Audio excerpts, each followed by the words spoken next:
जो कभी नत नहीं होता, झुकता नहीं है, अकड़ा रहता है। और अकड़े हुए सर का क्या होता है? दक्ष का सर कट गया। जो अहंकार से अपने सर को ऊपर किए रहता है उसके सर का मर्दन होता है। और सर पे फिर क्या होता है? उसके सर पे बकरे का शीश लगाया जाता है। क्यों? तुम मैं करते रहो, क्योंकि सदैव तुम में मैं भरी हुई थी। इसलिए कभी भी संत कभी ये नहीं कहते मैंने किया, सब राम जी की कृपा, सब राम जी की वजह से। मेरा आपकी कृपा से सब काम हो रहा है, करते हो तुम सवरिया, मेरा नाम हो रहा है। अभी कथा ले जाने इसलिए अभी थोड़ा बाद में कथा भी है। आज सोच रहे हैं राम जी का जन्म कर ही दें, लेकिन देखिए हमारी कमी माने या कुछ भी, ये हमारी कमी का है। हो सकता है कथा व्यासों का अपना कुछ तरीका होता हो, लेकिन जब कथा में जब आनंद हो में उतर जाते हैं ना, उसमें गोते जब लगाते हैं तो बड़ा आनंद आता है। फिर ऐसा लगता है कि कोई चीज छूट ना जाए, कोई चीज रह ना जाए, हर एक चीज आप तक पहुंचे। और आप तक क्या पहुंचे? हमें भी इसमें मिल रहा है। हम आपको नहीं सुना रहे, हम खुद आनंद ले रहे हैं इसमें।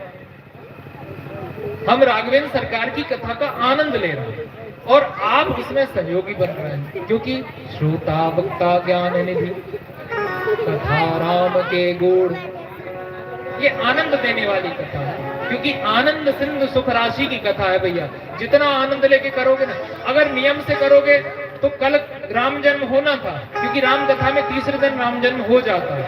लेकिन कई बार ऐसा होता है कि लास्ट में राम जन्म हो पाता है, क्योंकि भाव इतना बन जाता है। इतनी अच्छी कथा जब गहराई से चलती है, आनंद आता है, एक एक चीज को बड़े अच्छे से समझाने का मन करता है और खुद भी उसमें आनंद आता है कि अरे ये नई चीज मिली है, इसको परोसना चाहिए।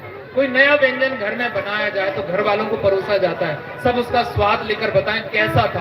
अब आप लोग इसका फीडबैक हमें बताओगे। हमने कहा था कि यदि हमारी कोई कमियां हो या हमारी कोई अच्छाइयां हो, अच्छाई तो खैर नहीं हो सकती, कमियां ही होंगी, कृपया कर कमी ही देखिएगा। हमारी कोई कमियां या आपके कोई प्रश्न या आपकी कोई ऐसी जिज्ञासा जो ठाकुर जी की कृपा से और आपके सहयोग से हम समाधित कर सकें, तो आप एक पत्र में लिखकर उसे यहाँ पर पहुंचा सकते हैं।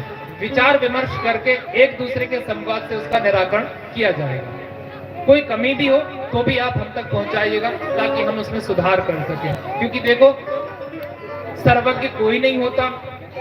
जो गोस्वामी बाबा ने दिया है, संतों की कृपा से मिला है, गुरुदेव की कृपा से जो हमें प्राप्त हुआ है, बस वही आप लोगों के सामने परोसने का प्रयास कर रहे हैं। हमारी बुद्धि में कुछ नहीं है। तो यहाँ पर भगवान भोलेनाथ ने क्या कहा कि जो जिन हरि भगति हृदय नहीं आनी, जीवत शव समान तेई प्राण।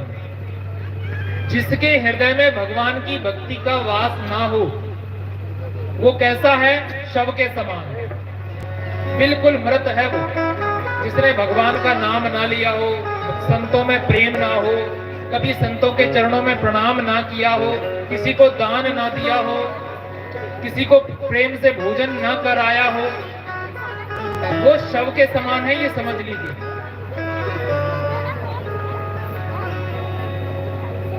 देखो, भोजन भी कराते समय प्रेम होता है ना, उसका एक अलग आनंद होता है। आज हम दिनेश भैया जी के घर गए थे, बड़े प्यार से, हालांकि हमारा व्रत था, उन्होंने हमें दूध पिलाया, इन सब भाइयों को भोजन कराया, बड़ा प्रेम था उसमें, बड़े प्रेम से उन्होंने हमें पवाया, आनंद आया। चीनी नहीं मिलवाई उस दूध में, लेकिन वो उसकी मिठास अलग थी, क्योंकि प्रेम था उसमें। प्रेम की मिठास की बात कुछ अलग होती भैया।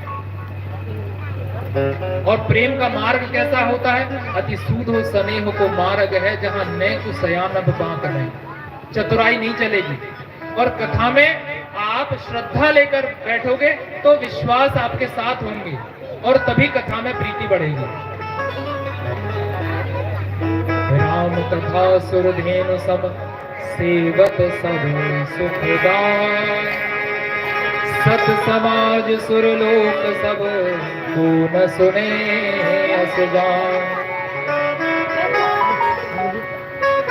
कथा है ऐसी कि यदि